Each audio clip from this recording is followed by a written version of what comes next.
Three horrible booking decisions from WWE Royal Rumble 2025, and I also have a bonus, which I will get to. Now, number one is Universal, and you will probably love me criticizing them for this. Was the Royal Rumble a good show? Yes, it was. It was a long show. We'll get to that in a little bit. Let's kick things off because you had 4 matches for 4.5 hours. You had Charlotte Flair obviously winning the Women's Royal Rumble match, and you had John Cena falling short to Jey Uso in the Men's Royal Rumble match. So here are the 3 horrible booking decisions from this year's Royal Rumble. At number 3, it is the fact that it was a very predictable show. It was a predictable show from the standpoint of Charlotte Flair winning. You had DIY winning. You had Cody Rhodes winning. It was very predictable. You knew what was going to go into it. That is a valid criticism of WWE and Triple H.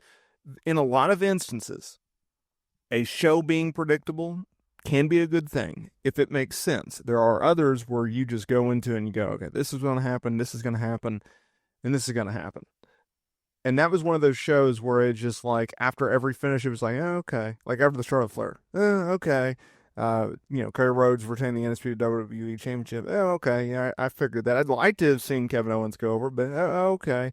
And obviously DIY going over Motor City Machine Guns. You did not anticipate a title change there, but they did that, and you're like, okay. Just very predictable.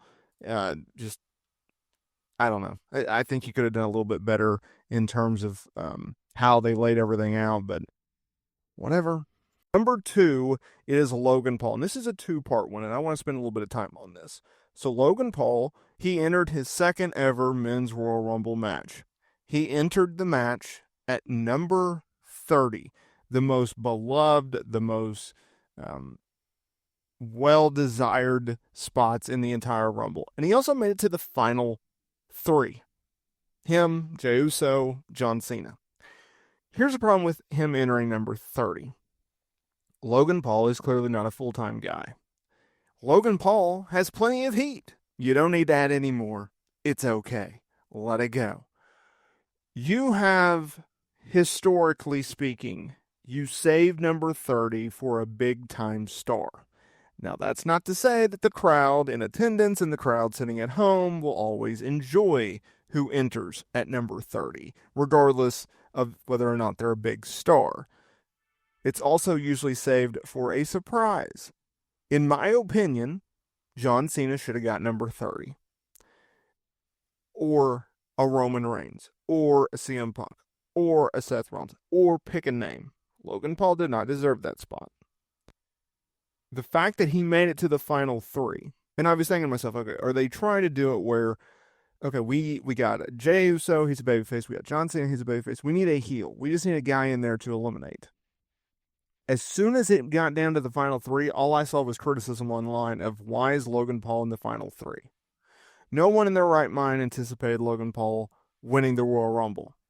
And I understand that he has a massive following, and I understand that he has a lot of respect for this business, and they have to plug and play him, and they have to make him a big star, and yada, yada, yada. And I get that, and I respect that he has respect for the business. He's very respectful to other wrestlers, and that's all you can ask for. He's playing a character online and to the fans and on TV, so I get that. That's fine. But there were so many other top-level guys that I felt like it actually hurt the final 3. I loved the final 2. The Jey Uso, John Cena, I loved that. I loved the finish, although the crowd in attendance did not know what was going on. But you can't have Logan Paul in that spot. Like, I get it.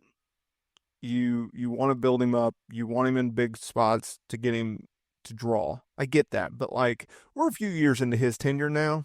He's got the world title matches. He's been in Money in the Banks. He's been in Royal Rumbles. He's been in key WrestleMania matches. He's been United States champion. Maybe it's time we just stop putting him in those type spots because he doesn't win those spots. And I think you're starting to get lack of a ROI on your investment. That's just me. I think you should have built it up a little bit better in the sense of have another top tier heel If you really wanted to make it unpredictable, why didn't you have a Seth Rollins or a Roman Reigns or a CM Punk? Like, I understand they did the post-match angle, or a Penta, or, pick another top-tier babyface or a top-tier heel. Jacob Fatu or something like that. So, that's just saying that I think you have to look at it like that. You have to be able to find the silver lining and everything. That's where I'm getting at. At number 1, it's Charlotte Flair winning the Women's Royal Rumble match. Charlotte Flair being out the game since December 2023. She had been out of action for over a year, torn ACL, MCL, and meniscus. SmackDown episode with a match with Asuka. You knew going into it that Charlotte Flair was going to win it. You just did. WrestleVotes had reported that, she was going to be getting in the championship pursuit. She's going to be a champion sooner rather than later. I think an hour before the Royal Rumble, Mike Johnson, PW Insider, they reported that Charlotte Flair is heavily factored into the Royal Rumble match layout, as well as expected to get a massive push coming out of the Royal Rumble. I posted that on Wrestling News Co. And as soon as I saw that, I'm like, oh no, they're going to do it. And they did it. And odds makers, they expected Charlotte Flair to be a massive favorite in this match, the expected winner of this match, and that's exactly what WWE did. Now, you can say, well, it's predictable because it's Charlotte Flair, and they like to push her down our throats, and yada, yada, yada. And to a certain degree, that is the case. And to a certain degree, that I understand that they're trying to get her to the world title record, having her win, I think she's at 14 right now, or 15. Winning another couple world titles, breaking the all-time world title record, I get all that. But at the same time, you had a lot of young talent in this Royal Rumble. You had a lot of established talent in this Royal Rumble who have not gotten the shot. You had a lot of NXT talent. Roxanne Perez is actually on the main roster now. She confirmed that coming out of this show. That would have been a great spot for her to win. Really set her up for future success. As it stands right now, you have Rhea Ripley as our women's world champion. And you have Tiffany Stratton as our women's champion on SmackDown. Charlotte Flair really acted like a babyface in this match. And coming out of the show at the presser, Charlotte Flair did a babyface type promo. I talked about going into the Royal Rumble how I did not want to see Charlotte Flair as a babyface. I think she's better off as a heel than a babyface. That seems to be the direction that they're going, that she's going to be a babyface. So I'm going to anticipate we're going to get her and Tiffany Stratton at WrestleMania. That's a dream match for them. That's a dream match for me. If she went that direction, I would not be mad, and I would overlook the fact that it's going to be a babyface versus heel, and Charlotte's going to be the babyface. But I get the criticism. I really, really do. It is very predictable, and it is the same old type thing. And I think she's 38 now, so she's still got plenty of time. But I think you could have told a different story. I think you could have. And I think it could have been a real crowning achievement moment for a Roxanne Perez or someone else in the match.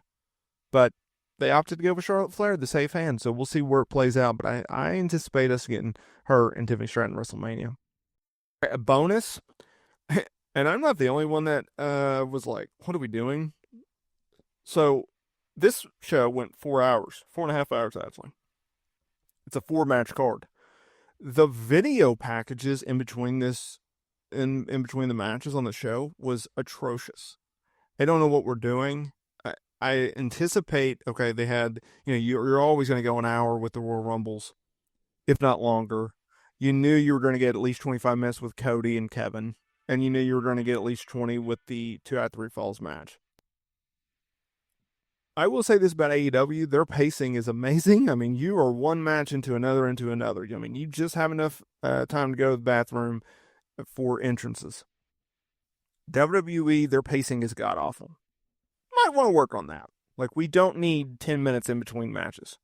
That's a little overkill. Thank goodness we didn't have a Roman Reigns entrance. He would have took up 20. So, just fix those things real quick.